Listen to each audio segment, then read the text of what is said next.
Avval Julion modelini 2026-yilgi varianti. 2026-yilgi variantda qanaqa o'zgarishlar bor degan mijozlarimiz uchun ko'rsatib o'taman. Marhamat aka, oldiga o'tiring. Assalomu alaykum o'rtoqlar. Bugun sizlar bilan Avval Julion modeli bo'yicha to'liqroq ma'lumotga ega bo'lishga harakat qilamiz. Ko'rib turganingizdek, bu modelimiz Avval Julion modeli. Avval Julion modelini O'zbekistonda Jizzax viloyatida ishlab chiqarish bugungi kunda yo'lga qo'yilgan. Bu Julionni bizada 3 ta pozitsiyasi mavjud. Pozitsiyalar komfortiga qarab o'zgaradi. Narxlar bo'yicha oxirroqda tushuntirib o'taman. Narxlaridan oldin mashina haqida to'liqroq ma'lumot beraman. Bu modelimiz Avval Julion modelining 3-pozitsiyasi bo'ladi. Ko'rib turganingizdek, oldilari diod chiroqlar bilan jihozlangan, tayyor restyling variantida, ya'ni old oblisovkalar, pastki qismlari Black Edition qilib tayyorlab qo'yilgan. Avtomobilimiz 1.5 turbina motor bilan jihozlangan bo'lib, motor, miya, korobka, elektronika sistemalari to'liq germanskiy hisoblanadi. Germaniya bilan sambeysniy holatda ishlab chiqarilgan. Avtomobilimizni kuzov qismiga keladigan bo'lsak, otsenkovniy metal bo'ladi. Bunga biza 10 yilgacha garantiya beramiz.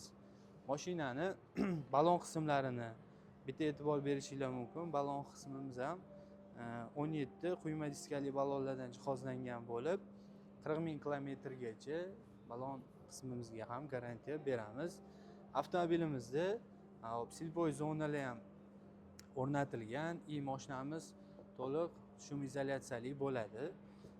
Sensorli beskilchoy dostuplari bor, ko'rishingiz mumkin. Mashinamizda umumiy olib qaraganda jami 3-pozitsiyasida 44 ta funksiya o'rnatilgan. Mashinani bitta funksiyalarini tushuntirib beraman.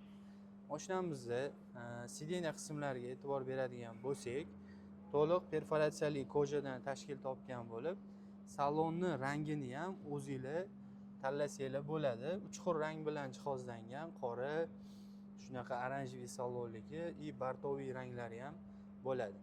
Aynan bu avtomobilimiz Avval Julionda 2025-yilgi varianti. Buni 2026-yilgi varianti ham bor. Ulardagi o'zgarishlardagi asosiy farqlarni ham sizlarga tushuntirib ketaman. Xo'p, bu yoqdan o'tib olsangiz, men bu yoqdan ko'rsataman. Xo'p,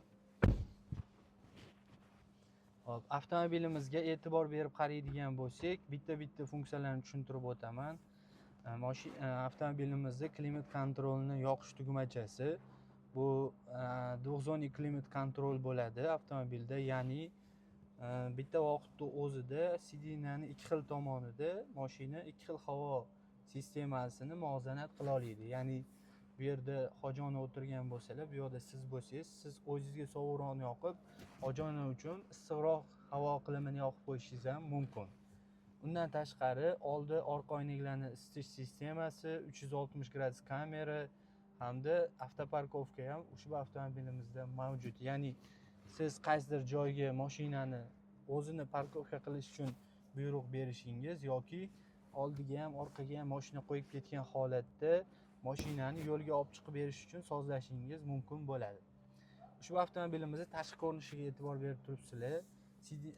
Torpedalarimiz yumshoq mягкий plastikdan tashkil topgan hamda bu avtomobilimizda qo'shimcha ravishda head-up display ham o'rnatilgan. Buni asosiy sizga yordam beradigan vazifasi aynan siz ketayotgan yo'lda belgilangan tezlikni ko'rsatib turadi.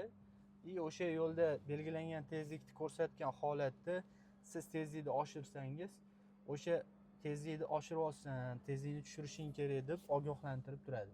Ya'ni qo'shimcha ravishda antiradar vazifasini ham ushbu avtomobilda bajarish funksiyasi mavjud bo'ladi. Rullarimizga e'tibor bersangiz bo'ladi. Rulimizda ham abagrev o'rnatilgan, isitish sistemasi bor. Qo'shimcha ravishda cruise control, ya'ni adaptivniy cruise control, полоса удержания, samotorможение hamma funksiyalar ushbu avtomobilimizda mavjud. CarPlay orqali monitorda ham ko'rsanglar bo'ladi. Buni ham qo'shimcha tushuntirib o'tib ketaman. Bunda variantga holatimiz и беспроводной zaryadnik ham avtomobilga o'rnatilgan.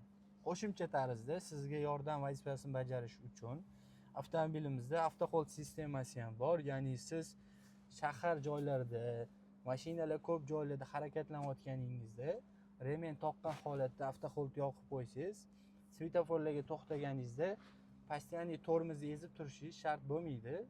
Shu tormozni bir marta ezasiz, tormozni oyoqda olsangiz ham mashina o'zini holatida turaveradi. Svetofor ochilgandan keyin yana gazni bosib davom etsangiz bo'ladi. Bu avtomobilimizning 2026-variantdagi asosiy o'zgargan farqlarini aytib o'tsam, rullarimiz ozgina qalinlashgan bo'ladi. Bu aquaprint qilingan bo'ladi, ya'ni Black Edition holatda qilingan bo'ladi. Ham Julionda 2026-yil variantida 12 ta buyruqni bajaruvchi голосовой управление ham bor. Ya'ni luklarni, oynalarni, sidinalarni sistemasini, shunga o'xshagan qo'shimcha bir qator funksiyalarni o'zingiz rus tilida buyruq bergan holatda bajarishingiz mumkin. Endi bu avtomobilni hozirgi bizning mentalitetda sotilayotgan eng ходовой Rossiyada bo'lgani uchun Rossiyaning 80% aholisi bu avtomobildan foydalanayotgani, u yerda to'liq sinovdan o'tganligi uchun bunga rus tili sistemasida o'rnatilgan. Bemalol rus tilida boshqarsangiz bo'ladi. Xohlasangiz o'zbek tiliga programmasini o'rnatib, o'zbek tilida ham mashinani голосовой управление orqali boshqarishingiz mumkin. Undan tashqari podstakanchiklarimiz bor. Barimiz bo'ladi. Barida ham холодильник funksiyasi bor. Bemalol iqlimga qaragan holatda bir xil tempda mashinaga qo'ygan suvingizni sovitishingiz yoki isitishingiz mumkin bo'ladi. Mashinamizda center zamok o'rnatilgan, ya'ni orqada yosh bolalar bo'lgan vaziyatda ham mashinani tezligi 8 km tezlikdan o'tgandan keyin mashina to'liq o'zini blokirovka qiladi. Oynalarda xavfsizlik sistemasi o'rnatilgan, bolalarning qo'li qolib ketgan, shunga o'xshagan holatlar bo'lsa, lukda, oynalarda sirazi xavfsizlik sezgan holatda oynalar qaytadi. To'liq xavfsizlik sistemasi bilan jihozlangan. Avtomobilimiz Haval Julion modelini 2026-yilgi varianti. 2026-yilgi variantda qanaqa o'zgarishlar bor degan mijozlarimiz uchun ko'rsatib o'taman. Marhamat aka, oldiga o'tiring.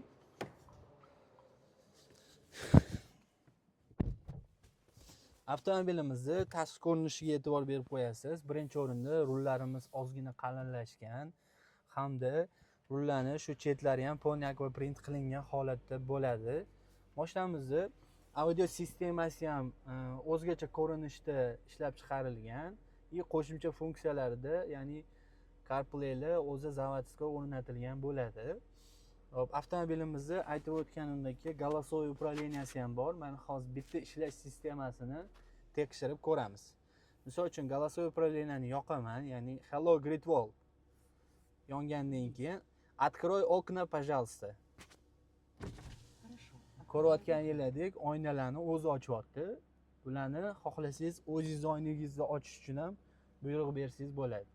Открой люк, пожалуйста. Avtomobilda lukni ham ochganini ko'rishingiz mumkin. Lukni ochib yopishingiz, oynalarni ochib yopishingiz, sidenalarni qo'shimcha ravishda isitishingiz yoki sovutishga buyruq berishingiz, besprovодной zaryadnilarni yoqishga yoki o'chirishga buyruq berishingiz ham mumkin bo'ladi. Avtomobilda ko'rib turganingizdek klimat kontroli ham ishlaydi. Undan tashqari 360 gradus kamerasini ko'rsatish sifati ham ancha kачествоsi bo'yicha qo'shimcha ishlar amalga oshirilgan. Burayotganda umuman qiynalmasligingiz uchun mashinani hamma tomondan ko'rishingiz mumkin bo'ladi.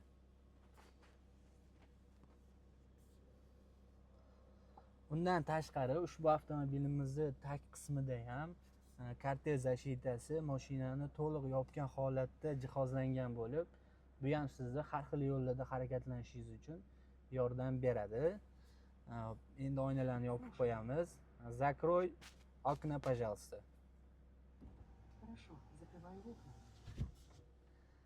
Закрой люк, пожалуйста.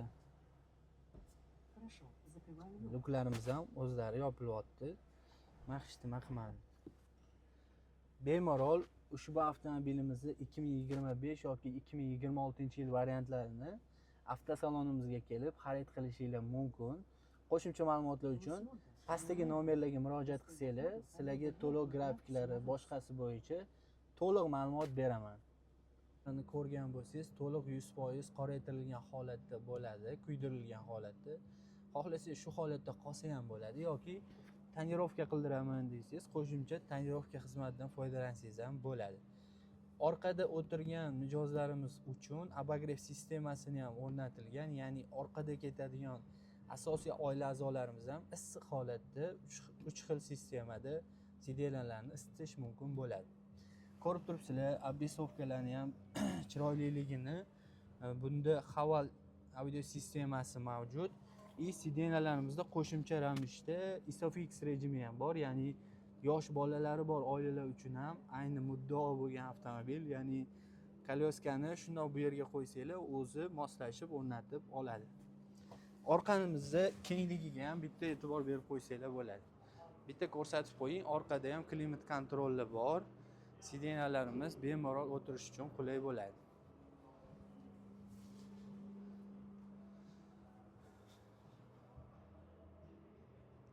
Avtomobilimiz 55 litrli benzin quyish bakidan tashkil topgan bo'lib, bugungi kunga olib qaraganda umuman benzin tanlamaydi. 92-95 benzindan foydalansangiz bo'ladi. Avtomobilimizning orqa qismiga keladigan bo'lsak, to'liq spoilerlar qo'yilgan holatda sportivniy restyling qilingan. Bemalol avtomobilimizni hech qanaqa qo'shimcha jihozlarsiz boshqarsangiz bo'ladi. Bagaj sistemasiga kelsak, avtomobilimizda почти 400 litrli bagajdan tashkil topgan. Qo'shimcha ravishda zapaska ballonlari ham, ya'ni takatka holatdagi zapaska ballonlarimizdan ham foydalansangiz bo'ladi. Buni sizga asosiy yordam beradigan jihati, siz qo'shimcha ravishda tog'li zonalarga dam olgani chiqqaningizda mashinani orqa sidenasini yotqizib, bu mashinani orqasidan spalniy vazifasida foydalansangiz ham bo'ladi. Orqada to'liq faktoring datchiklar bilan jihozlangan. Avtomobilimizning podveskalari MacPherson podveskada. Oldi g'ildiraklarimiz to'liq nezavisimli, orqalari pol nezavisimli holatda ishlaydi. Avtomobilimizni ko'rib turganinglardek, oldi oynalarida ham даже spirallar o'rnatilgan, ya'ni yomg'irli holatlarda yurganinglarda ham mashina bug'lanmaydi. Avtomobilimizda o'zimizni jaydari tilda aytganda shomdatchik ham o'rnatilgan, ya'ni yomg'irni sezganda oynalarni tozalash sistemasi o'zi avtomatik ravishda ishlaydi. Qorong'i joyga kirganinglarda faralarni yonish sistemasi ham o'zi avtomatik ravishda ishlab beradi. Qisqa qilib aytganda, ushbu avtomobilimizdan siz tasavvur qilgan hamma komfortli funksiyalar bo'ladi. Yana qo'shimcha savollar bo'lsa, bemalol kelib, mashinamizni ko'rib, xohlasanglar tashqarida test drive uchun mashinalarni ham ajratib qo'yganmiz. Test drive qilib ko'rib, mashinani yoqtirganinglardan keyin xarid qilsanglar bo'ladi. Imkoniyatlarimiz ko'p, tariflarimiz yetarlicha. O'rtoqlar, Giulio modelimizni ham to'liqroq tushuntirib berishga maksimalniy harakat qildim. Endi bular narxiga to'xtaladigan bo'lsak, Giulio modelimiz birinchi pozitsiyasi 279 million 900 ming so'm. Ikkinchi pozitsiyasi mana bu ko'rib turganinglar 309 million 900 ming so'm. Hamda avtomobilimizning uchinchi pozitsiyasi 329 million 900 ming so'mni tashkil qiladi. Ko'pchilikdan savollar bo'ladi. Bu 3 ta pozitsiyasini asosiy farqlari nimada bo'ladi degan savollar bo'ladi. Birinchi pozitsiya Giulio variantimizda panorama tom bo'lmaydi. Undan tashqari 360 gradus kamerasi, hop, silpoy zonalari, sidenalari oddiy matoli bo'ladi. Shunaqa ko'p komfortliklarda o'zgarish bo'ladi. Ularni batafsil tushuntirib berish uchun pastdagi nomerga telefon qilganinglarda tushuntirib berishim mumkin bo'ladi. Bu ikkinchi pozitsiyamiz bilan uchinchi pozitsiyamizning asosiy farqi 5 ta funksiyasida bo'ladi. Ya'ni bu modelimizda avtoparkovka sistemasi, silpoy zona, polasa udержания, samotarmojение hamda qo'shimcha ravishda aytib o'tganimdek head-up display ikkinchi pozitsiya Giulio variantimizda bo'lmaydi. Qolgan tashqi ko'rinishi, funksiya jihatdan qolgan narsalar, hamma narsasi bir xil holatda bo'ladi. Xohlasanglar, menga hamma komfort kerak deydigan bo'lsanglar, bu funksiyadan foydalansanglar bo'ladi. Bu modelimiz o'sha Haval Julionni eng full komplektatsiyasi. Haval Julionni 2025-yilda ishlab chiqarilgani hamda 2026-yilda ishlab chiqarilgan modellari avtosalonimizda наличиеda mavjud. Xohlagan vaqtda qaysi viloyatdan bo'lsangiz yoki bizni qaysidir davlatdan turib kuzatayotgan bo'lsangiz, onlayn holatda biz bilan bog'lanib mashinani xarid qilishingiz mumkin. Dastavka xizmatlarimiz ham bor. Sizni Namangan Haval avtosalonida kutib qolamiz. Qo'shimcha ma'lumotlar uchun pastdagi raqamlar bilan bog'lanishingiz mumkin.